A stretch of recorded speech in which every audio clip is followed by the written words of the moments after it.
وبعدين يا مفتري، بتقولي الحيوانات ما اكلتش من يوم 10 رمضان؟ يا رب ما توريهاش لحد في ضناها. جاي بتتمنظر على اصحابك على حيوانات ما يعرفكش، مستني ايه؟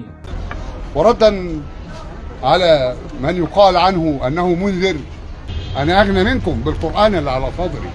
تمصصوا دم عيالي في الشغل عندكم كلكم، وفي الاخر جايين تهددوا. كلمت عيلتها كلها جم من القاهره عشان يقفوا معاك، ده ايه الجدعنه دي؟ طينتها انت يا بسطويسي. على العموم يا بسطويسي، احنا كده شكلنا هنحتاج ان احنا نفرج الكاميرات قبل الحادثه واثناء الحادثه. الخبراء والقضاة دول هيقولوا، لان اهو في فيديوهات اهي اسد رايح على الولد مسكه والتاني وهي بعيد.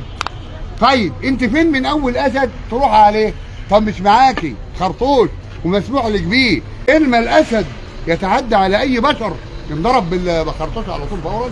طب ما عملتش كده ليه؟ بيتمنظر، وفي حد يقدر يتمنظر قدام اسد حيوان؟ قال لك كان حيوان زيه؟ يا هلا تفكر انت واختك تطلع تقول ده الولد بقى كويس؟